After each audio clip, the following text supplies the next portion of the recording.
Selamat pagi Ibu Bapak yang dikasihi Tuhan, sahabat GPIB. Kembali lagi dalam program Morning Call GPIB bersama saya Pendeta Meiti yang saat ini ditugaskan oleh Majelis Sinode di GPIB Maranatha Tanjung Selor.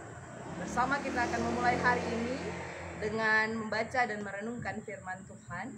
Karena itu saya mengajak Ibu Bapak, sahabat GPIB untuk membuka bagian firman Tuhan. Pada pagi hari ini kita akan membaca dan merenungkan firman Tuhan dari Efesus pasalnya yang kelima. Efesus pasalnya yang kelima, ayatnya yang ke-24 sampai dengan ayatnya yang ke-26.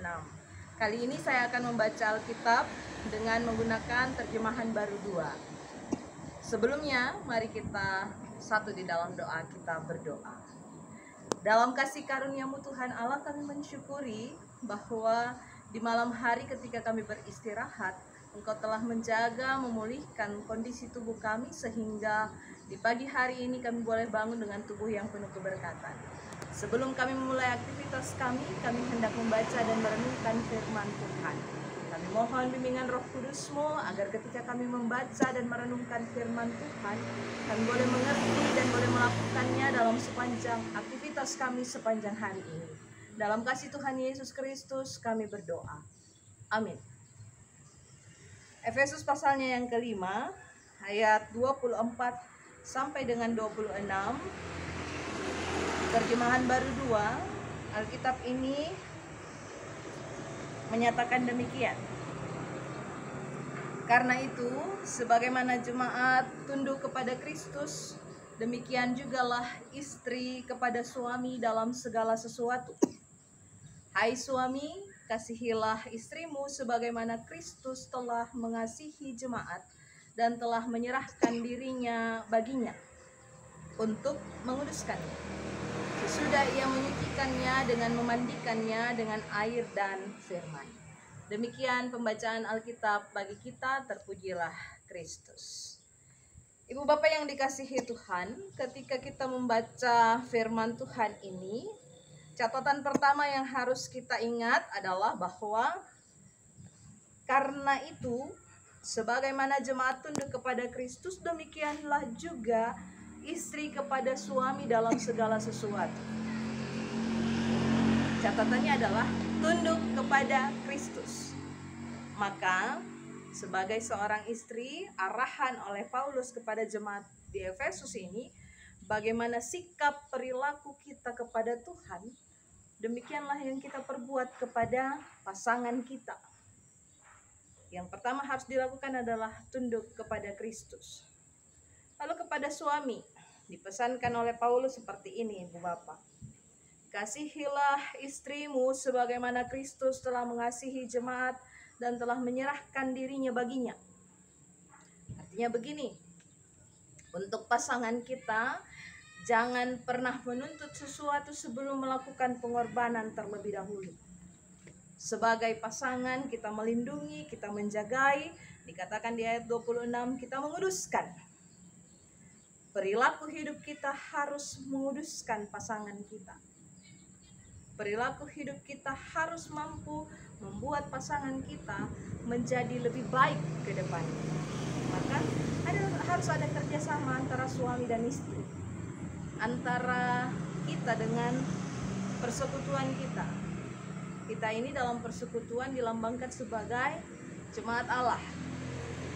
Jemaat Allah atau mempelai perempuan atau istri dari sang mempelai laki-laki haruslah bisa menunjukkan bagaimana sikap kita yang sebenarnya tunduk kepada Tuhan. Apapun yang Tuhan kehendaki itulah yang harus kita perbuat. Bukan apa yang kita inginkan, itu yang kita perbuat. Paulus menasehatkan agar dalam kehidupan rumah tangga ada yang namanya kasih. Begitupun dalam kehidupan persekutuan, bahkan dalam kehidupan pekerjaan. Ketika kita diberikan pekerjaan, Ibu Bapak, Saudara, sahabat GBIB, maka kasihilah pekerjaanmu dengan baik dan benar. Lakukanlah itu tanpa berpikir bahwa saya harus mendapatkan untung yang lebih banyak. Tidak. Lakukan pertama kali karena engkau mengasihi Tuhanmu. Lakukan pertama kali karena engkau mencintai Tuhan yang memberikanmu pekerjaan, sehingga hidupmu terus dipermuliakan. Kristus mengasihi jemaatnya, begitulah yang harus kita perbuat juga dalam kehidupan kita. Kristus menyerahkan dirinya untuk menguduskan dan menyucikan jemaat. Maka sebagai umat kepunyaan Tuhan, kita harus mau untuk hidup dalam mengasihi, hidup dalam menguduskan, hidup dalam memperlakukan penuh dengan kasih pasangan kita, begitupun dengan pekerjaan kita. Hari ini Bapak Ibu yang kekasih, di pagi hari ini pesan firman Tuhan adalah utamakanlah kasih dalam menjalankan sepanjang hidupmu seperti engkau mengasihi Tuhanmu. Bagaimana engkau mengasihi Tuhanmu, tunjukkanlah itu dalam sepanjang perjalanan hidupmu, dalam pekerjaanmu, dalam keluargamu. Tuhan Yesus memberkati kita. Selamat beraktivitas. Mari kita satu di dalam doa, kita berdoa. Terima kasih untuk firman-Mu Tuhan. Hari ini kami belajar bahwa untuk melakukan segala sesuatu, bahkan dalam hubungan keluarga, hubungan pekerjaan, hubungan persekutuan, kami harus melandasinya dengan kasih. Karena itu biarlah Tuhan, oleh perkenanan-Mu kami boleh senantiasa menunjukkan kasih Tuhan yang luar biasa itu dalam sepanjang hidup dan kehidupan ini. Bahkan sepanjang aktivitas kami hari ini Tuhan, mampukan kami untuk terus memuliakan Tuhan dengan menyatakan kasih. Sehingga kasih itu tidak hanya kami nikmati secara pribadi, tetapi boleh dinikmati oleh banyak orang. Kami mau mengawali aktivitas kami hari ini ya Tuhan, dengan berlandaskan kasih Tuhan. Dalam kasih Yesus Kristus kami berdoa. Amin. Selamat pagi Ibu Bapak, selamat beraktivitas. Tuhan Yesus memberkati.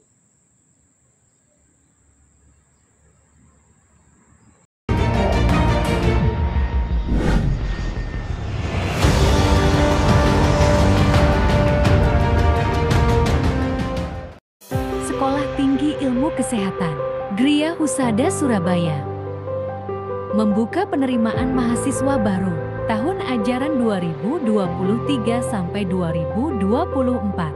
Sekolah Tinggi Ilmu Kesehatan Gria Husada terakreditasi BAN PTB dengan menawarkan 2 program studi, yaitu pertama, D3 Kebidanan, kedua, Administrasi Rumah Sakit.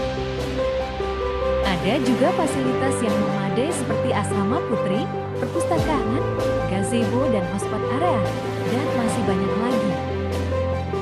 Pendaftaran gelombang pertama dibuka pada Desember 2022 sampai Februari 2023. Gelombang kedua dibuka pada Maret 2023 sampai Mei 2023. Gelombang ketiga dibuka pada Juni 2023 sampai September 2023.